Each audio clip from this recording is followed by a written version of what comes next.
Halo guys, kembali lagi bersama saya Anissa Angelista di review film update. Kali ini saya hadir di gala premier Malam Pencabut Nyawa. Filmnya tuh sangatlah mirip dengan Insidious 1 dan The Conjuring. Kalau kalian yang tahu ya filmnya, itu menurut saya loh ya. Tapi ini versi Indonesianya memang beberapa ngambil, tapi nggak sepenuhnya gitu loh. Dan menurut saya ya ini cukup lumayan bagus karena menguak tentang dunia lain gitu ya, dunia mimpi yang biasanya kita sering banget ngehalu lah alias. Kalian jangan lupa nonton ya film ini mumpung ada di bioskop kesayangan Anda. Oh iya, satu lagi, dan jangan lupa follow akun TikTok @reviewfilmupdate, nya 2 ya. Instagram pun sama, jangan lupa pokoknya follow. Beberapa hal kadang kan suka dibatasi ya, maksudnya pas gitu ya. Dan cucu saya ini anak yang sangat luar biasa, Mas. Jadi Mas Tata sering-sering dia di casting karena dia bakatnya luar biasa. Jadi sebetulnya mengapa saya jadi eyang itu tadi, saya udah 65 tahun dan dia memang pantas menjadi cucu saya karena baru 21 tahun. Jadi untuk membangun hubungan yang ini sebenarnya sangat mudah gitu. Tetapi syuting tidak pernah menjadi mudah karena apa? Karena buat saya apalagi ya, gak terbiasa ditodong kamera ya Mas Bagus. Kamera itu musuh buat saya Mas. Jadi Anda selain kali jangan deket-deket ya. Saya 38 tahun ditonton dengan penonton seperti ini Mas. Jadi kalau sehari ini ditodong kamera, apalagi dekat, itu agak mengganggu. Jadi musuh saya sebenarnya adalah musuh besar kebanyakan aktor, konsentrasi. Nah, terima kasih pada Mas Tata karena Mas Tata orang yang selalu menjelaskan. Dia biasanya nyutradarain kan di belakang monitor, tapi dia datang ke kita, jelasin targetnya ini, Bung. Ini. Pencapaiannya terserah Anda. Itu adalah cara kerja yang bagus. Ya. Disamping dengan cucu yang memang seumuran dengan cucu saya, sepantasnya. Walaupun saya baru mau punya cucu sore ya. Tangan buat Mika dong nih, sahabatnya harus cari yang kayak gini nih. Ya kan, karena kalau dilihat dari Wulan dan juga Respati, Tirta tuh nggak punya kekuatan kayaknya. Tapi gimana seorang Mika memandang sosok Tirta yang sebegitu care-nya dengan persahabatan ini? Silakan. Iya, kalau ditanya bagaimana memandang Tirta care-nya, ya memang sepertinya kita memang harus seperti itu nggak sih, sama semua bijak. Ya memang harus gitu nggak sih sama semua orang, kayak baik aja dulu, nanti juga ada balasannya gitu sih. Sebenarnya sesimpel itu aja. Karena memang proyeknya proyek yang serius kan, jadi aku harus menunda untuk actingku untuk yang tetap sesimpel mungkin, senatural mungkin gitu, biar yang penting kan rasanya sampai ke penonton itu sih. Dan juga di tadi setelah pada nonton di sini juga sangat terkesan banget dengan di final actionnya tuh, scene itu gimana tuh ngobrol sama Fajar dan juga Keisha. Di situ kalian bertiga kan actingnya, silakan. Sebelumnya kita kan ada persiapan workshop fighting kan, jadi sangat cukup sih untuk kita tobatkan fightingnya. Kalau sama Mas Fajar yang kena ya sebelah kanan kali ada beberapa kali kena, punggung juga ada yang kena, tapi kan memang kita harus ngasih semaksimal mungkin karena itu sih dapat kembar. Mas Hatta adalah salah satu list sutradara yang pengen saya. Oh, itu jawaban Fajar. Jawaban lu ya. Mas, jawabanmu aku contek semua dia. Dikasih apa yang kita kemarin buat dijawab. Oke, kita ke Fajar Nugra berarti yang jawabannya benar. Siapa guys? Disiapkan oleh Malam Pencabut Nyawa sebagai kunci di sini. Gimana saat lo mendapatkan kepercayaan peran ini, karena di preskon sebelumnya nggak hadir kan? Nah sekarang hadir, gimana perasaan saat di kepercayaan ini? Besar loh peran yang sangat luar biasa aja. Alhamdulillah Bang Tias. Tapi sebelumnya saya mohon maaf untuk teman-teman media dan jajaran produser masyarakat semuanya telat karena memang tadi PT KAI agak telat juga. Iya memang benar, saya tadi naik kereta tuh saya cek kan masinisnya, oh ternyata masinisnya lagi baca berita tentang 10 negara tayangnya malah mencabut tayang. Keren benar memang masinis PT KAI. Iya, sampai update ya sebelum baru diumumin. Iya. Alhamdulillah juga saya juga kan masuk kan namanya ada di poster ya teman-teman. Ada dong. Ada. Cuman memang tadi pas datang agak telat terus ada salah satu kru pakai HT gitu, Kak ini ada Kak Bayu Skak baru datang. Saya bilang saya Bayu Aryo. Kalau benar gak ada Fajar Nugra bro. Fajar Nugra, Fajar pemeran utama Nugra coy. Mesti ya. Silakan. Iya kalau apa bang ya?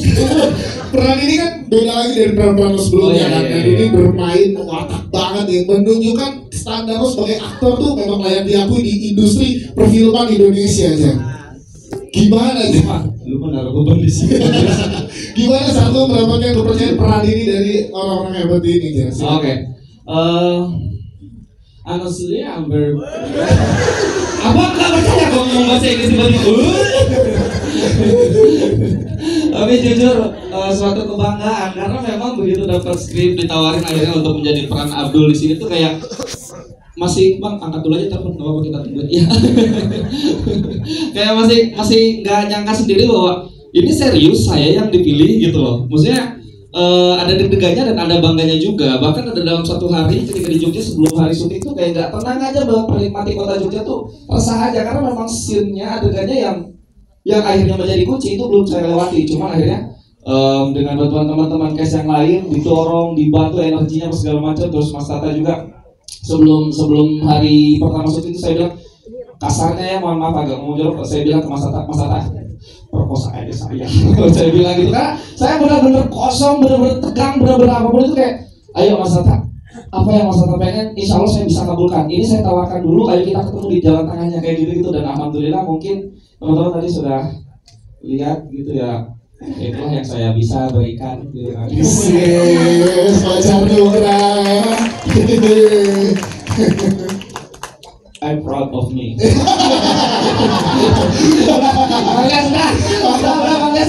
Takut ke saya sombong beneran. Bukan Fajar Nugra, thank you Fajar Nugra.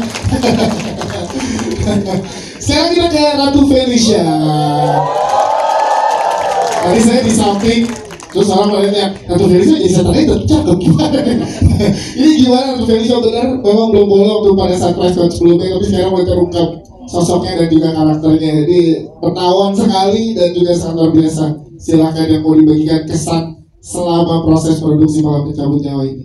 Ya senang banget ya terpilih jadi Sukma sama Base dan Mas Tata. Terima kasih Mas Tata dan Base. Ini juga kayaknya pertama kali aku jadi hantu dan pertama kali aku jadi villain sih di film. Jadi happy banget. Terus barengan sama Devano itu kan adegannya juga luar biasa, kesulitannya gimana Ratu Felicia mengalami proses produksi yang panjang ini? Yang tersulit sih yang ruangan berputar itu sih. Cuman gimana tadi ruangan berputarnya gimana teman-teman? Apa cuma semenit apa lumayan lama sih? Cuma 3 detik. Karena kita happy syutingnya dijalaninnya, jadi nggak ada yang sulit sih buat aku, kayak kita semua merasa fun aja gitu di sini karena grateful kali ya. Yes, kepercayaan besar dikerjakan dengan eksplorasi yang sangat luar biasa, jadi ruang bermain yang sangat luar biasa juga untuk aktor ya. Betul. Siap Ratu Felicia, tepuk tangan buat Ratu Felicia. Terima kasih teman-teman ya udah nyempetin datang nonton. Siap, thank you. Kita ke Keisha Lefronka. Hai Keisha, benar seperti yang Keisha bilang di presentasi sebelumnya, adegannya sulit pertama kali pakai seling dan lain-lain, tapi terdeliver dengan sangat luar biasa. Gimana proses ini akhirnya bisa ditonton dengan apresiasi yang luar biasa dari teman-teman yang ada di depan kamu? Halo teman-teman media, terima kasih sudah menyempatkan untuk datang. Mbak Shanti, Kak Aura, Mas Tata, dan semua tim Base, terima kasih sudah mempercayakan Wulan ke aku. Sejujurnya gak nyangka juga sama kayak Kak Fajar, gak nyangka banget dipercaya untuk memerankan Wulan, karena menurut aku setelah baca juga peran yang cukup susah buat aku yang masuk ke dunia peran, tapi alhamdulillah dapat lingkungan kerja yang sangat suportif, sangat menyenangkan, sangat fun juga. Jadi alhamdulillah semuanya bisa kita usahakan. Barengan sama Devano, Tirta, Fajar Nugra di sini gimana tuh kalian hubungan chemistry apalagi di final scene tadi ya, sangat luar biasa nih. Kita sebenarnya nggak tahu gimana ceritanya. Kita tuh kan workshop sama reading dengan waktu yang cukup itu benar-benar kayak dari pagi memang kita reading terus habis itu workshop kayak gitu, jadi full kan. Jadi secara natural tuh kita nyambung aja Kak. Kita tuh seringnya love language kita kayak quality time ya. Quality time. Iya nggak sih? Quality time, physical touch, Semua dong. Jadi kita tuh emang sering banget, kita malah mendekatkan diri sebagai personal kita dulu gitu. Kayak kita sering banget ngobrol di talk gitu, baru secara natural kayaknya kita nyambung deh. Jadi bahkan kayak ada adegan aku yang ketemu ibu. Itu kan aku kan tiduran kan, itu kan aku scene-nya, menurut aku tuh aku suka banget scene nangis Kak, jujur. Terus begitu waktu itu aku kan sama Tirta di ruangan itu kan, kan kepisah kan. Aku sama Mika tuh aku bener-bener kayak, Mik bantuin gue dong apa yang bikin gue nangis gitu. Mika bener-bener ngasih tau gue kayak, ini lo dulu gini kayak gitu. Jadi dia ngingetin aku sama perjuangan aku dulu gitu. Mungkin itu yang membantu kita karena kita dekat secara personal dulu, baru kita bawa ke karakter. Dan itu membantu banget dalam scene rating ya, luar biasa. Keisha, thank you Keisha. Nah sekarang kita langsung ke Devano dan Endra. Wow, wah tidak hanya suka dilihat hanya action ya, dramanya juga, dan juga kita pengen tahu eksplorasi dari seorang Devano dari stretch segi aktingnya gimana sampai mendapatkan pujian dari tadi ya, terus teman-teman yang ada di sini. Gimana Devano, silakan. Selamat sore semuanya. Sebelumnya saya mau ucapin terima kasih buat teman-teman media yang sudah datang. Semoga suka sama filmnya. Gimana, suka? Suka banget ya. Ya, terima kasih juga buat Mas Tata, buat Bu Santi, buat Pak Aura, dan buat semuanya yang sudah ikut dalam perfilman Malam Mencabut Nyawa ini sangat bersyukur banget buat aku karena ini adalah film yang sangat ambisius, sangat serius kata Mika. Ini adalah film yang semoga bisa membawa perfilman Indonesia untuk menjadi lebih baik lagi dan menjadi top global. Ya. Untuk Respati sendiri ya seperti yang kalian nonton, aku rasa aku memberikan 100% dari diri aku untuk Respati ini karena ya yang saya tahu di sini banyak banget teman-teman dan orang di belakang layar sangat mahal sekali. Ada Mas Tata, ada Mbah, ada Mas Bagus juga. Jadi aku rasa akan kurang kalau aku juga nggak ngasih 100% dari diri aku untuk Respati ini. Jadi saya rasa untuk menjadi seseorang yang insomnia, udah nggak punya orang tua dan hanya tinggal sama Eyang itu adalah sesuatu yang grief banget dan depresif. Jadi ya semoga nyampe banget rasa gelisahnya Respati dan juga pendiamnya Respati, gesture-gesture yang aku kasih di dalam karakter Respati juga semoga kalian suka dan semoga ya nyaman ditonton ya, walaupun agak kayaknya gelisah banget kayaknya ditonton kayaknya. Siap, menariknya adalah mana yang paling menyenangkan untuk seorang Devano, mendalami dari segi actionnya atau dramanya? Karena tadi kalau kita nonton secara detail-detailnya di dunia nyata sama dunia mimpi, kamu memberikan detail-detail yang kayak wah ini dapat banget nih. Itu gimana? Mana proses yang paling menyenangkan? Semuanya menyenangkan. Cuman buat aku mungkin yang lebih kena aja kali ya, mungkin di dramanya sih, gimana aku memikirkan untuk gimana sih caranya untuk membawa karakter yang adalah orang tua yang tinggal sama Eyang, dan juga dari action pun itu juga di dalam mimpi kan. Aku juga dikasih sama Mas Tata kalau dalam mimpi itu ya kita ya sebebas mungkin mikirnya, karena kita mimpi mungkin apalah segala macam bisa terjadi, dan itu adalah sesuatu yang menakutkan buat aku. Kalau ketemu setan tuh kayak gimana sih, ketemu Sukma, tapi Sukma cantik. Ya itu sih, itu aku pikir kecil yang kayak detail dari segala gesture dan air mata segala macam, aku pikirin banget. Yes, Devano dan Endra, terima kasih lagi teman-teman. Baik, kita akan berikan kesempatan ke teman-teman media yang ingin bertanya dan ngobrol langsung dengan jajaran filmmakers dan juga jajaran cast yang sudah ada di mana yang ingin bertanya. Tadi ada Mbak Lucy sebelah mana? Ya, ada di situ. Oke, silakan boleh berdiri Mas. Sebutkan nama, media dan pertanyaannya. Halo, selamat sore, saya Adi dari Ada di sebelah kanan, teman-teman. Yes, itu dia. Nah, ya. Silakan Mas Adi. Oke. Pertama saya mau nanya ke Mbak Shanti, ini kan CGI sama efeknya kan bagus banget. Berapa sih budgetnya? Tuh poin ya kamu ya Mas Adi ya.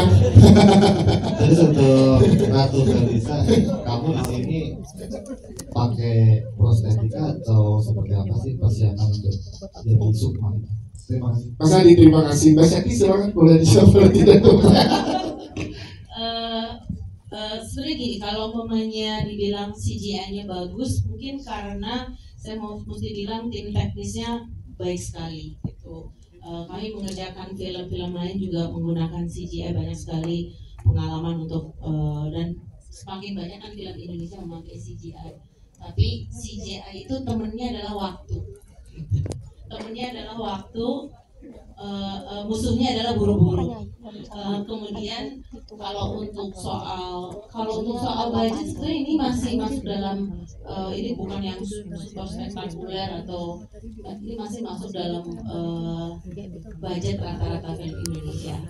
Itu satu. Kedua, kembali lagi soal CGI, memang dari awal Tata dengan timnya sudah membuat perencanaan yang cukup matang. Kemudian diulik lagi. Jadi itu sih perencanaan dan waktu adalah temannya CGI. Yes, jadi memudahkan ya Bang ya. Siap. Terima kasih Mbak Shanti. Selanjutnya untuk Ratu Felicia tadi ya pertanyaannya.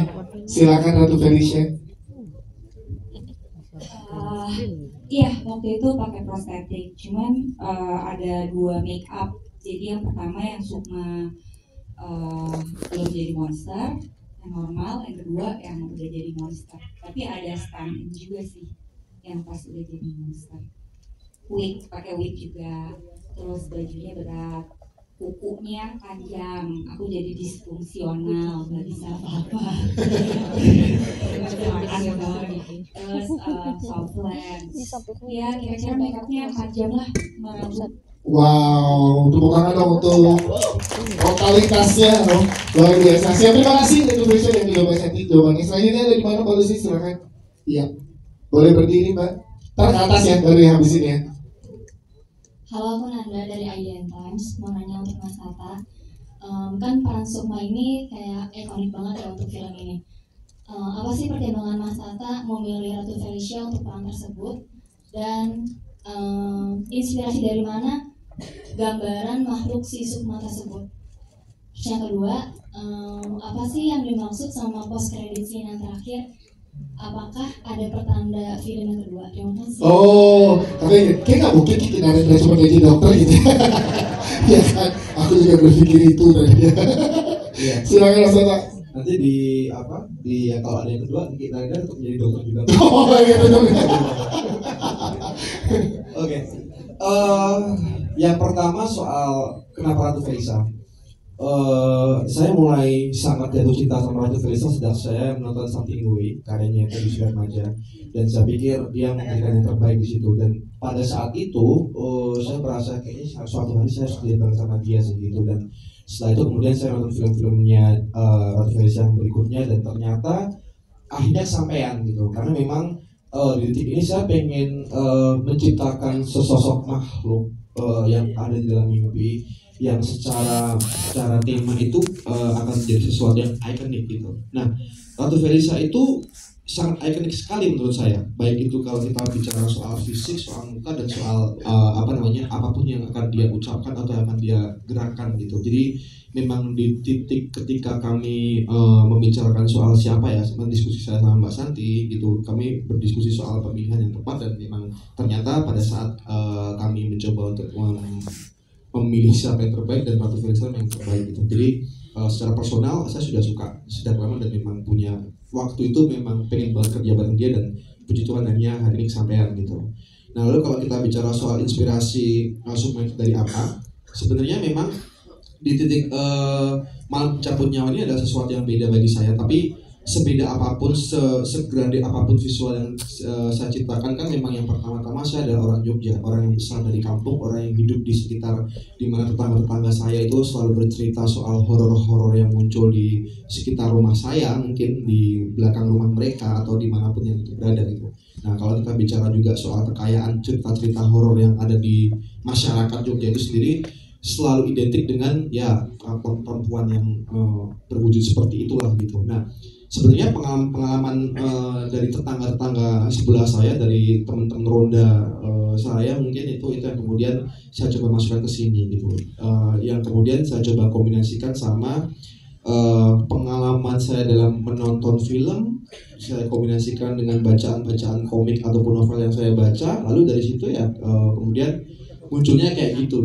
Jadi bagaimana caranya saya menciptakan bentuk yang itu bisa universal tapi tetap dengan melakukan pendekatan yang lokal gitu. Jadi sepertinya saya agak susah sih menghilangkan ornamen-ornamen Jawa gitu. Saya agak susah menghilangkan ornamen-ornamen kejogjaan saya gitu. Jadi kalau misalnya banyak orang yang selalu komplain bahwa kenapa sih filmnya horornya seputar Jawa mulu gitu, ya karena memang saya orang Jogja gitu pada intinya.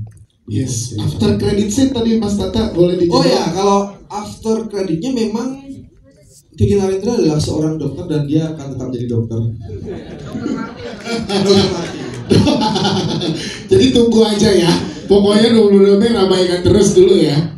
Ya, saya pikir itu memang di post credit itu kita memunculkan sebuah ambiguitas yang nantinya itu akan jadi jawaban yang akan muncul sendirinya di waktu yang tepat sih. Yes, itu dia. Terima kasih Mas Tata. Selanjutnya tadi ada di atas dulu ya, nanti baru ke depan sini ya. Tarik sini ya Mas, kita tekan dulu. Silakan. Boleh berdiri Mas. Ya, saya Upi dari Habis Nonton Film. Tadi pertanyaan soal sequel sebenarnya pengen saya tanya juga, cuman ini lebih ke, ini kan adaptasi dari novel ya, Spati, dan sepertinya dari sequel tadi, apa hint soal sequel tadi ini bakal jadi IP yang besar ke depannya. Amin. Ya.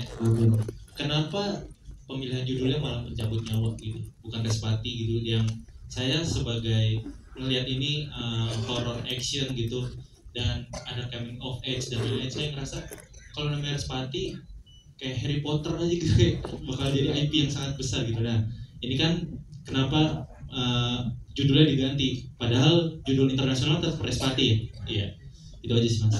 Thank you Mas Sofi. Izin jawab Mbak Santi, Mas Aura. Yes, boleh Mbak Tata nanti ditambahkan oleh Mas Aura. Ya, kalau kita bicara soal Respati, memang tentu saja penggunaan judul yang kita pakai di luar nanti itu memang kita memakai judul originalnya yaitu Respati gitu. Tapi kemudian kenapa kita di Indonesia justru malah memilih Malam Pencabut Nyawa sebagai judul utama kita? Satu, kalau kita bicara soal pertimbangan marketing, ini Indonesia ya kita selalu melihat potensi pasar yang laris seperti apa, dan kesini kan memang horor itu masih menjadi primadona bagi para penonton Indonesia gitu. Artinya ketika kita bicara sebuah tema ataupun sebuah genre yang kemudian tetap irisannya ke horor, itu akan selalu menjadi sesuatu yang dinantikan oleh seluruh masyarakat Indonesia dari kota besar maupun kota kecil gitu. Nah, sebenarnya kita juga pengen punya pendekatan itu. Kita pengen punya pendekatan yang tetap membumi istilahnya. Jadi kita menggunakan bahasa yang universal juga, yang biar semua orang juga tahu bahwa memang kita sedang membuat sebuah film genre. Walaupun kemudian kalau misalnya kalian akan nonton ini adalah secara tema memang kita horor, tapi padahal ini sebenarnya hybrid gitu. Tapi itu akan tetap menjadi sesuatu yang ya secara marketing ini semoga bisa ditonton orang sebanyak-banyaknya gitu. Jadi penggunaan Malam Pencabut Nyawa itu adalah sesuatu yang menurut kami bersama itu puitik tapi juga tetap menjaga supaya kita masih tetap bisa mendapatkan pasar di Indonesia, dan kita juga pengen tetap down to earth aja untuk tetap dekat penonton sih gitu. Mungkin Mas Aura atau Mbak Santi bisa menambahkan. Thank you Mas Aura, silakan. Mungkin menambahkan sedikit aja bahwa memang kita juga of course awalnya kita berpikir bahwa judulnya bisa juga Respati, tapi karena mungkin nama Respati ini juga belum terkenal gitu ya, dan lebih baik kita memberikan judul yang lebih deskriptif, yang sedikit memberikan lebih informasi tentang film dan ceritanya. Makanya kita rasa Malam Pencabut Nyawa lebih cocok buat di Indonesia. Kalau mau menanggapi apakah ini bisa menjadi IP besar, saya rasa sebetulnya semua orang kepengen ya punya dari dari Indonesia punya sebuah IP yang bisa menjadi sebuah franchise gitu malah. Tapi kita melihatnya selalu one step at a time. Dan itu of course kita bisa berangan-angan, tapi mungkin ya kita lihat aja ke depannya nih seberapa organik teman-teman juga bisa merespon, dari penonton bisa merespon terhadap film ini, dan dari situ baru kita akan coba kita go to the next step, dan kita bisa mulai fokus pada hari ini, tapi nggak terlalu tergiur dengan apa yang bisa kita lakukan di masa depan gitu. Itu sih pendekatan kita. Siap. Terima kasih Mbak Sarah dan juga Mas Tata. Mbak Shanti silakan pulang berapa? Mungkin saya akan nambahin satu lagi, dan nanti kita juga bisa compare karena secara internasional dirilisnya sebagai respati gitu. Nanti kan kita pasti akan dapat feedback dari ini kan akan dirilis secara bioskop juga di luar negeri, bukan hanya masuk platform.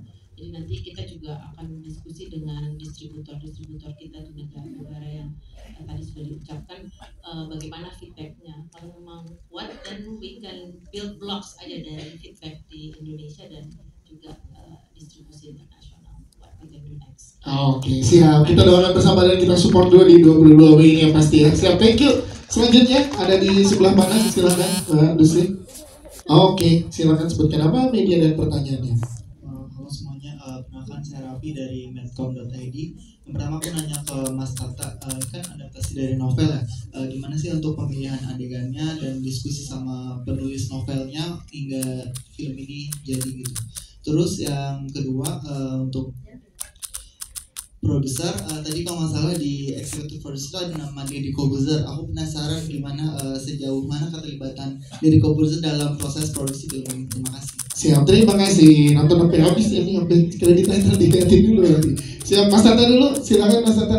Ya, bentuk diskusinya sangat menyenangkan. Artinya proses penciptaan adegan itu memang didasari dari, jadi kayak Tio itu kan sebagai seorang penulis tentu saja dia film structure udah harus beres gitu. Nah, ketika kemudian Tio sudah melakukan pekerjaannya, tugas saya adalah kemudian mengisi. Ketika kita bicara X1, X2, X3 itu kemudian mau kita isi apa?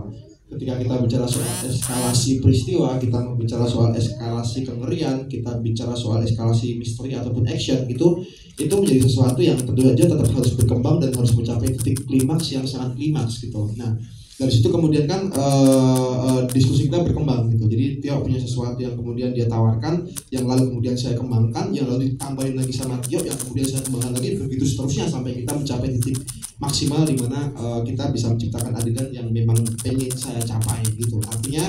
Artinya diskusi itu juga tidak hanya berjalan 1-2 hari gitu, karena proses development kita sendiri aja sudah hampir memakan waktu lebih hampir setengah tahun gitu.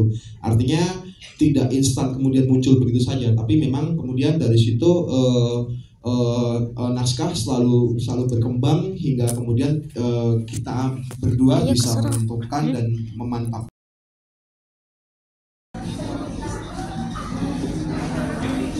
Oke guys, terima kasih telah menonton review saya, juga channel YouTube saya. Jangan lupa subscribe, like, and comment.